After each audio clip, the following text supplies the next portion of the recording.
السلام علیکم ورحمۃ اللہ وبرکاتہ۔ بسم اللہ الرحمن الرحیم۔ الحمد للہ العلی الاکرم الذی علم بالقلم علم الانسان ما لم یعلم۔ اشہد ان لا الہ الا اللہ واشہد ان محمدا عبدہ ورسولہ صلی اللہ علیہ وسلم۔ اما بعد فقد قال النبي صلى الله عليه وسلم ان الله يرفع بهذا الكتاب اقواما ويدعو به آخرين، او كما قال عليه الصلاة والسلام۔ وقال النبي صلى الله عليه وسلم في موضع آخر تركت فيكم امرين لن تزلوا ما تمسكتم بهما كتاب الله او سنة رسول الله صلى الله عليه وسلم۔ تركت فيكم امرين لن تزلوا ما تمسكتم بهما كتاب الله وسنة رسول الله صلى الله عليه وسلم، او كما قال عليه الصلاة والسلام۔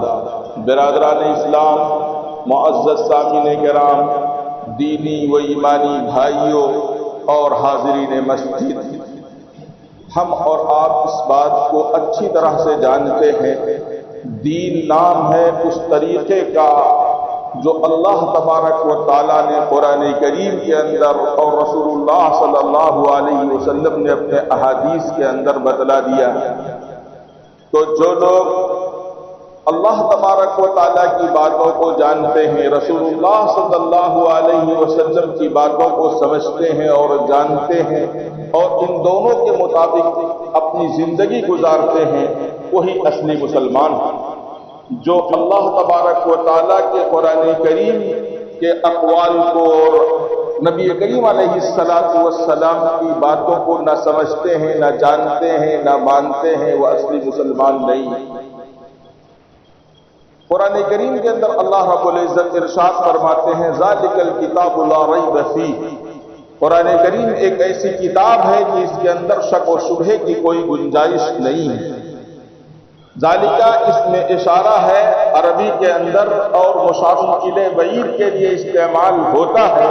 مطلب یہ ہے قرآن یہ کہنا چاہتا ہے میں کوئی نئی کتاب نہیں ہوں بلکہ وہ پرانی کتاب ہوں جس کی بشارت تورات، زبور اور انجیل کے اندر آ چکی تھی، میں وہی کتاب ہوں اور اس کے اندر کسی طرح کا کوئی شک و شبہ نہیں ہے۔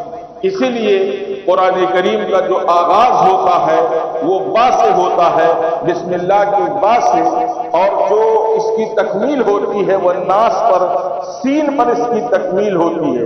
تو آغاز ہوتا ہے با سے اور تکمیل ہوتی ہے سین پر، دونوں کو ملائیے مجموعہ بنتا ہے بس۔ یعنی جو لوگ قرآن کریم کو جانتے ہیں، مانتے ہیں اور اس کے احکامات کے مطابق عمل کرتے ہیں، ان کی نجات کے لیے بس قرآن ہی کافی ہے، ان کی ہدایت کے لیے بس قرآن ہی کافی ہے۔ اور یہ بات آپ یاد رکھیے، جب قرآن بولا جاتا ہے تو قرآن یہ تو متن کی حیثیت ہے، اور نبی صلی اللہ علیہ وسلم کی جو سنتیں ہیں، آپ کی جو احادیث ہیں، وہ تشریح ہے قرآن کریم کی، وہ تفسیر ہے قرآن کریم کی۔ تو جب قرآن کریم بولا جاتا ہے تو سنت رسول اللہ اس کے اندر داخل ہے، اس لیے کہ آپ صلی اللہ علیہ وسلم کی سنتیں اور آپ کی باتیں اور آپ کی جو احادیث ہیں وہ قرآن کریم کی تفسیر ہیں۔ تو جو لوگ بہرحال ان دونوں چیزوں کو جانتے ہیں، مانتے ہیں، وہی اصلی مسلمان ہیں۔ تو میرے بھائیوں، قرآن کی ایک خصوصیت تو یہ ہے کہ اس کے اندر کسی طرح کی کوئی شک و شبہے کی گنجائش نہیں ہے، اور دوسری خصوصیت قرآن کریم کی یہ ہے جو کسی اور آسمانی کتاب کو بھی یہ خصوصیت حاصل نہیں ہے۔ اللہ رب العزت ارشاد فرماتے ہیں وَإِذَا قُرِئَ الْقُرْآنُ فَاسْتَمِعُوا لَهُ وَأَنصِتُوا لَعَلَّكُمْ تُرْحَمُونَ۔ جب قرآن کریم پڑھا جائے تو تم خاموش رہو اور اس کو غور سے سنو، شاید کہ تمہارے اوپر رحم ہو۔ یہ صرف قرآن کی خصوصیت ہے۔ اللہ رب العزت کا پاک ارشاد ہے کہ جب قرآن پڑھا جائے گا تو اس کو غور سے سنا جائے گا، اور ایسے موقع پر تمام طرح سے خاموشی اختیار کی جائے گی، اور اس کے بدلے میں اللہ کی طرف سے اور رحم ہوگا۔ یہ قرآن کی خصوصیت ہے۔ اس کے علاوہ قرآن کی خصوصیت یہ ہے کہ قرآن کے اندر کسی باطل چیز کی آمیزش نہیں ہے۔ اس کو بھی اللہ رب العزت نے ارشاد فرمایا لا یاتیہ الباطل من بین یدیہ ولا من خلفہ، یہ باطل کی آمیزش قرآن کریم کے اندر بالکل نہیں ہے، نہ تو اس کے آگے سے کوئی آمیزش ہے، نہ پیچھے سے ہے، نہ دائیں سے ہے، نہ بائیں سے ہے۔ مطلب یہ ہے کہ اللہ نے جس طرح سے قرآن کریم کو حضرت جبریل کے حوالے کیا، حضرت جبریل نے اسی طرح سے من وعن پورے امانت کے ساتھ جناب رسول اللہ صلی اللہ علیہ وسلم کی ذات گرامی تک پہنچا دیا، اور آپ صلی اللہ علیہ وسلم نے پھر پوری امانت اور دیانت کے ساتھ صحابہ کرام کو سکھلا دیا اور بتلا دیا، پڑھا دیا، اور پھر صحابہ کرام نے پوری امانت اور دیانت کے ساتھ تابعین کے حوالے کر دیا، اور اس طرح سے سینہ بسینہ یہ قرآن کریم ہم تک منوعن جیسے اللہ نے دیا تھا اس طرح سے پہنچا۔ تو باطل کی قرآن کریم کے ساتھ بالکل آمیزش نہیں ہے، یہ صرف قرآن کی خصوصیت ہے اور کسی کتاب کی خصوصیت نہیں ہے۔ دوسری خصوصیت یہ ہے قرآن کریم کی کہ قرآن کریم ہی ایک ایسی کتاب ہے جس نے یہ بتایا کہ اللہ نے مجھے اتارا ہے اور اللہ نے میری حفاظت کا وعدہ کیا ہے۔ اللہ رب العزت ارشاد فرماتے ہیں انا نحن نزلنا الذکر وانا لہ لحافظون، اللہ فرماتے ہیں ہم نے قرآن کو اتارا ہے اور بلا شبہ ہم ہی قرآن کے محافظ ہیں۔ اس لیے قرآن کریم کے جب محافظ اللہ ہے تو اس میں کسی طرح کی کوئی ملاوٹ کی گنجائش ہو ہی نہیں سکتی ہے۔ میرے بھائیوں، کوئی ایسی کتاب نہیں ہے جو یہ چیلنج کرے اور بتلائے کہ مجھے رب العالمین کی طرف سے اتارا گیا ہے، مگر قرآن نے یہ بتلایا تنزیل من رب العالمین کہ مجھے اللہ رب العالمین کی طرف سے اتارا گیا ہے۔ یہ قرآن کریم کی خصوصیت ہے کہ قرآن کریم نے یہ بتلایا کہ اس مہینے میں مجھے اللہ کی طرف سے اتارا گیا۔ شہر رمضان الذی انزل فیہ القرآن، رمضان مبارک کا وہ بابرکت مہینہ ہے جس کے اندر اس بابرکت کتاب کو اتارا گیا۔ شہر رمضان الذی انزل فیہ القرآن، رمضان مبارک کا وہ بابرکت مہینہ ہے جس کے اندر اس بابرکت کتاب کو اتارا گیا۔ اسی طرح سے کوئی ایسی کتاب نہیں ہے جو یہ بتلائے کہ مجھے اس دن اتارا گیا ہے، مگر قرآن کریم نے اس کو بھی بتایا انا انزلناہ فی لیلۃ القدر، اللہ رب العزت ارشاد فرماتے ہیں کہ ہم نے قرآن کو شب قدر کے اندر، لیلۃ القدر کے اندر اتارا ہے۔ آپ یاد رکھیے لوح محفوظ سے سمائے دنیا پر تو ایک بارگی قرآن کریم کو نازل کیا گیا، لیکن وہاں سے حسب ضرورت، حسب موقع آپ صلی اللہ علیہ وسلم کے قلب اطہر پر 23 سال کی مدت میں نازل کیا گیا، اور اللہ رب العزت نے جو آخری وحی بھیجی الیوم اکملت لکم دینکم واتممت علیکم نعمتی ورضیت لکم الاسلام دینا، اللہ رب العزت نے اس میں ارشاد فرمایا آج میں نے تمہارے لیے تمہارے دین کو مکمل کر دیا اور تم پر اپنی نعمت پوری کر دی اور تمہارے لیے دین اسلام کو پسند کیا۔ قرآن کریم کی یہ آیت وہ آیت ہے جو سب سے اخیر میں نازل ہوئی ہے۔ رئیس المفسرین حضرت عبداللہ ابن عباس رضی اللہ تعالیٰ عنہ کا قول مسلم شریف کے اندر یہ موجود ہے کہ سب سے پہلے جو مکمل آیتیں نازل ہوئی ہیں وہ سورہ فاتحہ ہے۔ سب سے پہلے جو مکمل سورت نازل ہوئی ہے وہ سورہ فاتحہ ہے، اور سب سے اخیر میں جو مکمل سورت نازل ہوئی ہے وہ اذا جاء نصر اللہ ہے، اور سب سے پہلے جو آیتیں نازل ہوئی ہیں وہ سورہ اقرا کی چند ابتدائی آیتیں ہیں جس میں پڑھنے کا اور علم حاصل کرنے کا آرڈر کیا گیا ہے۔ تو سب سے پہلی جو آیتیں نازل ہوئی ہیں وہ سورہ اقرا کی چند آیتیں ہیں جو سب سے پہلے نازل ہوئی ہیں۔ اور سب سے اخیر میں جو آیت نازل ہوئی وہ یہ آیت ہے الیوم اکملت لکم دینکم واتممت علیکم نعمتی ورضیت لکم الاسلام دینا۔ تو اچھی طرح سے ذہنوں میں بیٹھا لیجئے کہ سب سے پہلے جو مکمل صورت نازل ہوئی ہے وہ سورہ فاتحہ ہے، اور سب سے پہلے جو مکمل، سب سے اخیر میں جو مکمل صورت نازل ہوئی ہے وہ اذا جاء نصر اللہ ہے، اور سب سے پہلے جو آیتیں نازل ہوئی ہیں وہ سورہ اقرا کی چند ابتدائی آیتیں ہیں، اور سب سے اخیر میں جو آیت نازل ہوئی ہے الیوم اکملت لکم دینکم واتممت علیکم نعمتی ورضیت الاسلام دینا، یہ آیت ہے۔ اور رئیس المفسرین حضرت عبداللہ بن عباس رضی اللہ تعالیٰ عنہ نے اس کو نقل کیا ہے۔ رئیس المفسرین حضرت عبداللہ بن عباس رضی اللہ تعالیٰ عنہ، ان کو جو رئیس المفسرین اور ترجمان القرآن کہا جاتا ہے، اس کا بھی ایک خاص پس منظر ہے۔ آپ صلی اللہ علیہ وسلم ہمیشہ باوضو رہا کرتے تھے۔ ایک موقع پر آپ کو استنجے کی ضرورت ہوئی، اور استنجا کرنے سے پہلے وضو کرنے کے لیے پانی کا انتظام نہیں تھا۔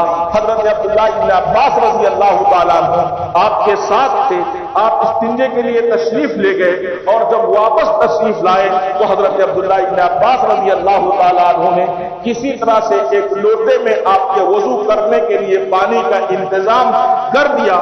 آپ جب تشریف لائے تو آپ کا دل بڑا خوش ہوا، اور اس خوشی کی حالت میں آپ نے ان کو یہ دعا دی، اللہم علمہ الکتاب، اے اللہ ان کو قرآن کریم کا علم عطا فرمائیے۔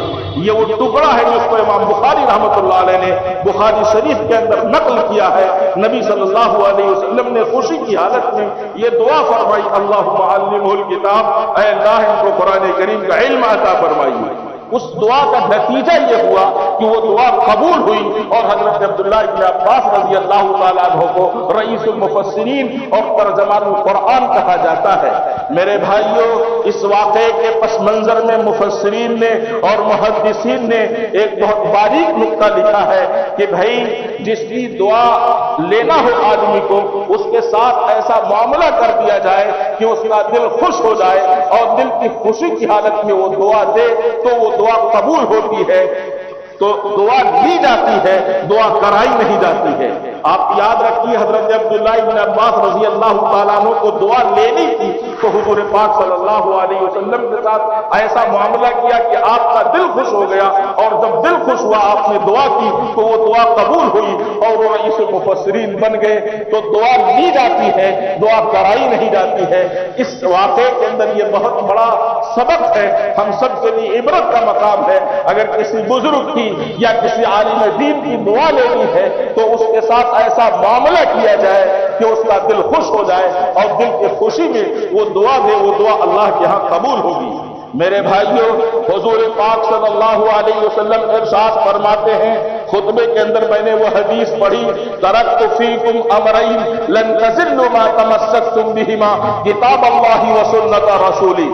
اللہ کے رسول صلی اللہ علیہ وسلم پورے درد کے ساتھ امتیوں کو مخاطب کرتے ہوئے فرماتے ہیں، اے امتیوں، اے امتیوں، میں تو اس دنیا سے جا رہا ہوں، لیکن میں تمہارے لیے دو چیزیں چھوڑ کر جا رہا ہوں، اور ایک نصاب چھوڑ کر کے جا رہا ہوں، اور وہ نصاب حقیقت میں دو چیزوں پر مشتمل ہے۔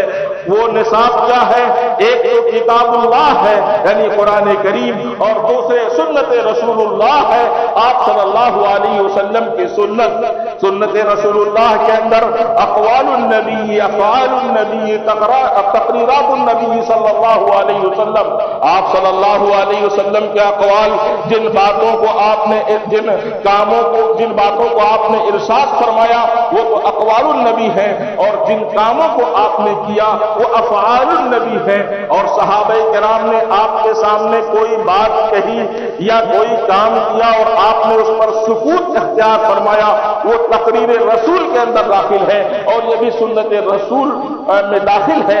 تو سنت رسول کا جو اطلاق ہوتا ہے آپ کی باتوں پر بھی، آپ کے کاموں پر بھی، اور صحابہ کرام نے آپ کے سامنے کوئی بات کی یا کوئی کام کیا اور آپ نے اس پر خاموشی اختیار کی، تو وہ بھی سنت رسول اللہ کے اندر داخل ہے۔ تو یہ دو چیزیں ہیں جو آپ چھوڑ کر گئے، اور یہ آپ اگر اس وقت کے اعتبار سے دیکھیں تو یہ ایک نصاب ہے، کتاب اللہ اور سنت رسول اللہ۔ ظاہر ہے کہ یہ نصاب ہے، اس نصاب کو پڑھانے والا کون تھا؟ رسول اللہ صلی اللہ علیہ وسلم خود ارشاد فرماتے ہیں بعثت معلما، مجھ کو علم سکھلانے والا بنا کر، معلم بنا کر بھیجا گیا ہے۔ تو استاد تو رسول اللہ ہے اور نصاب کتاب اللہ اور سنت رسول اللہ ہے۔ ظاہر ہے جب استاد ہیں اور نصاب ہے تو پڑھنے والے لوگ بھی رہے ہوں گے، ان پڑھنے والے لوگوں کو ہم اس وقت طلبہ کے نام سے یاد کرتے ہیں۔ تو قرآن کریم نے ان طلبہ کا جو نام رکھا ہے اولئک حزب اللہ، تو طلبہ کا نام تھا حزب اللہ، اللہ کا گروہ اور اللہ کی جماعت۔ تو استاد رسول اللہ ہے، نصاب کتاب اللہ اور سنت رسول اللہ ہے، اور طلبہ کا نام حزب اللہ ہے، اللہ کا گروہ۔ اور سب سے بڑے مصداق صحابہ کرام ہیں جن کو آپ نے براہ راست پڑھایا اور وہ طالب علم بن کر کے آپ کے سامنے حاضر ہوئے اور آپ نے ان کو علم سکھایا، اس لیے کہ آپ خود فرماتے ہیں وہ عشق معلمہ، مجھے معلم بنا کر بھیجا گیا تھا۔ ظاہر ہے تین چیزیں ہو گئیں، استاد تو رسول اللہ اور نصاب کتاب اللہ اور سنت رسول اللہ، اور طلبہ کا نام قرآن نے جو دیا اولئک حزب اللہ۔ تو کوئی جگہ رہی ہوگی جہاں آپ نے اس نصاب اور اس کورس کو پڑھایا ہوگا، وہ جگہ بیت اللہ ہے۔ صفہ آج مسجد نبوی کا ایک حصہ ہے، ایک جز ہے جس کو صفہ کہا جاتا تھا، اور وہاں صحابہ کرام آپ صلی اللہ علیہ وسلم سے علم سیکھتے تھے۔ تو اس مدرسے اور اس جگہ کا نام ہے بیت اللہ، اگر کہیں اللہ کا گھر۔ تو یہ چار چیزوں پر مشتمل ہوتی ہے تعلیم کا جو سلسلہ ہے۔ استاد ہے رسول اللہ، اور نصاب ہے کتاب اللہ اور سنت رسول اللہ، اور طلبہ کا نام ہے حزب اللہ، اور مدرسے کا نام ہے بیت اللہ۔ میرے بھائیوں، اس نصاب اور اس کورس کو پڑھنے والے صحابہ کرام جہاں بھی گئے اور جس سمت بھی انہوں نے رخ کیا، اس سمت اسلام پھیلا اور انہوں نے لوگوں کے دلوں کو جیتا۔ آج ہمارے اندر یہ بہت بڑی کمی پائی جا رہی ہے کہ اس نصاب کو اور اس کورس کو ہم بالکل نظر انداز کرتے جا رہے ہیں، جبکہ قرآن کریم نے یہ بھی واضح کیا، قرآن کریم کی یہ بھی خصوصیت ہے کہ کس زبان کے اندر قرآن کو اتارا گیا۔ قرآن نے یہ بیان کیا انا انزلناہ قرآنا عربیا لعلکم تعقلون، اللہ نے یہ فرمایا کہ ہم نے قرآن کو عربی زبان کے اندر اتارا ہے۔ اس آیت کی تفسیر میں مفسر ابن کثیر رحمۃ اللہ علیہ نے دل کو چھو دینے والی ایک عبارت لکھی ہے، وہ عبارت میں آپ کے سامنے نقل کرتا ہوں۔ وہ بیان کرتے ہیں انزل اشرف الکتب باشرف اللغات علی اشرف الرسل بسفارت اشرف الملائکہ وکان ذلك فی اشرف بقاع الارض وابتداء انزاله فی اشرف شهور السنہ وهو رمضان فکمل من کل الوجوہ۔ اشرف الکتب یعنی قرآن کریم کو اشرف اللغات یعنی عربی زبان کے اندر، اشرف الرسل یعنی آپ صلی اللہ علیہ وسلم پر اتارا گیا، اشرف البلاد یعنی مکہ مکرمہ کے اندر اتارا گیا، اشرف الشہور السنہ یعنی رمضان المبارک کے اندر اتارا گیا۔ مفسر ابن کثیر رحمۃ اللہ علیہ یہ کہتے ہیں کہ قرآن کے جتنے سلسلے ہیں، جتنی کڑیاں ہیں، وہ سب سے افضل ہے، اس لیے قرآن کامل اور مکمل ہے۔ آپ غور کیجئے، کتاب قرآن کریم یہ بھی تمام کتابوں میں سب سے افضل ہے، اور جس رسول پر اتارا گیا رسول اللہ صلی اللہ علیہ وسلم، وہ رسول بھی سب سے افضل ہے، اور جس فرشتے کے واسطے سے اتارا گیا حضرت جبریل، وہ فرشتہ بھی سب سے افضل ہے، اور جس شہر کے اندر اتارا گیا مکہ مکرمہ، وہ شہر بھی سب سے افضل ہے، اور جس مہینے میں اتارا گیا رمضان المبارک کا مہینہ، وہ مہینہ بھی سب سے افضل ہے، اور جس رات میں اتارا گیا لیلۃ القدر شب قدر، وہ رات بھی سب سے افضل ہے۔ اس لیے مفسر ابن کثیر رحمۃ اللہ علیہ کہتے ہیں قرآن کریم کے اندر جتنے سلسلے ہیں، جتنے واسطے ہیں، وہ سب سے افضل ہے، اس لیے کامل اور مکمل ہے۔ اور یہی وجہ ہے کہ آپ صلی اللہ علیہ وسلم نے یہ فرمایا کہ جب قرآن کے تمام سلسلے افضل ہیں، خیرکم من تعلم القرآن وعلمہ، تو تم میں سے جو لوگ قرآن کو پڑھنے والے ہوں گے، پڑھانے والے ہوں گے، وہ بھی سب سے افضل ہوں گے۔ جب قرآن کے جتنے سلسلے ہیں وہ سب سے افضل ہیں، تو جو اس کو پڑھنے اور پڑھانے والے لوگ ہوں گے وہ بھی سب سے افضل ہوں گے۔ میرے بھائیوں، اب اسی کے ساتھ میں یہ کہتا ہوں، جب تمام کڑیاں اور جب تمام سلسلے سب سے افضل ہیں تو اس کتاب کو کیوں نہ پڑھایا جائے اور اس کتاب کے پیچھے کیوں نہ لگ جایا جائے۔ آپ یاد رکھیے، آج عصری علوم کو پڑھنے کے لیے بہت ساری قیدیں اور شرطیں، عصری علوم کو پڑھنے کے لیے بہت ساری قیدیں اور شرطیں۔ آپ یاد رکھیے، اسلام کے اندر ہر طرح کی اجازت ہے علم حاصل کرنے کی۔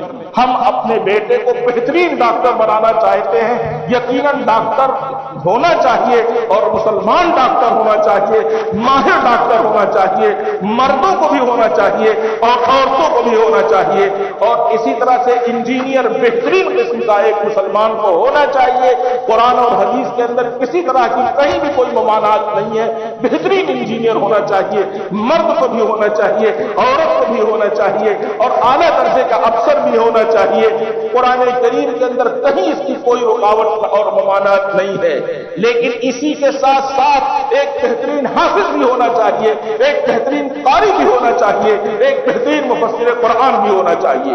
آج ہم اپنے بچوں کو ڈاکٹر بنانے کے لیے، انجینئر بنانے کے لیے، افسر بنانے کے لیے اور بڑے بہترین دنیا کی تعلیم دلانے کے لیے بڑے بڑے پیسوں کو لے کر کے لائن میں لگ جاتے ہیں اور کوشش یہ کرتے ہیں کہ چاہے 1 کروڑ اچھا ڈاکٹر بننے کے لیے میرے بچے کے پیچھے روپیہ خرچ ہو جائے، ہم خرچ کر دیں گے۔ اگر اپنی کمائی کی اجازت نہیں ہے تو باپ دادا کی جو وراثت ملتی ہے بعض مرتبہ اس کو فروخت کیا جاتا ہے اور بچے کو پڑھایا جاتا ہے، اور اپنا مکمل کفایت شعاری سے کام لیا جاتا ہے اور بچے کی تعلیم کے لیے صرف کیا جاتا ہے، ایک اچھا ڈاکٹر بنانے کے لیے، ایک اچھا انجینئر بنانے کے لیے بالکل کھلی اجازت ہے۔ لیکن کیا کبھی ہم نے یہ سوچا کہ میرے اپنے بیٹے کو مجھے بہت بڑا قاری بنانا ہے، بہت بڑا مفسر بنانا ہے اور بہت بڑا قاری قرآن بنانا ہے؟ کیا ہم نے کبھی اس کے لیے سوچا؟ ہرگز نہیں سوچا۔ ہم کو اس کے لیے بھی کوشش کرنا چاہیے کہ اپنے بیٹے کو بہت بڑا محدث بنانا ہے، بہت بڑا قاری قرآن بنانا ہے اور بہت بڑا اس کو قرآن کا جاننے والا بنانا ہے، چاہے اس کے پیچھے کتنی روپیوں کو خرچ کرنا پڑے اور کتنے بڑے عالم اور قاری کے پاس کسی جگہ بھیجنا پڑے، لیکن ہمارا بیٹا بہترین قاری ہوگا، بہترین مفسر ہوگا۔ جبکہ قاری بننے کے لیے، حافظ بننے کے لیے، عالم بننے کے لیے کسی طرح کی کوئی رکاوٹ نہیں ہے۔ آپ کسی مدرسے میں چلے جائیے، ہر جگہ قرآن پڑھانے والے لوگ موجود ہیں اور معمولی اجرت پر، جبکہ ادھر تمام طرح کی اجرت ہم کو دینا ہے، داخلہ فیس بھی دینا ہے، ماہانہ فیس بھی دینا ہے، کرایہ فیس بھی دینا ہے، ڈریس بھی مہنگا ہے، ہم ساری قربانیوں کو دینے کے لیے تیار رہتے ہیں، لیکن ایک قرآن پڑھانے کے لیے ہم کو معمولی اجرت بھی اگر دینی پڑتی ہے اور بسا اوقات معمولی اجرت بھی نہیں دینی پڑتی ہے۔ اگر اللہ کے یہاں یہ سوال ہو گیا کہ کتاب اللہ کو پڑھنے کے لیے، حضور کے نصاب کا علم حاصل کرنے کے لیے سارے دروازے کھلے ہوئے تھے اور علوم عصریہ کو حاصل کرنے کے لیے قید و بند کی شرطیں بھی تھی، لیکن ادھر آپ نے پوری محنت کی، ادھر کیوں نہیں محنت کی؟ اگر یہ سوال ہو گیا میرے بھائیوں تو آپ یاد رکھیے ہم جواب نہیں دے پائیں گے۔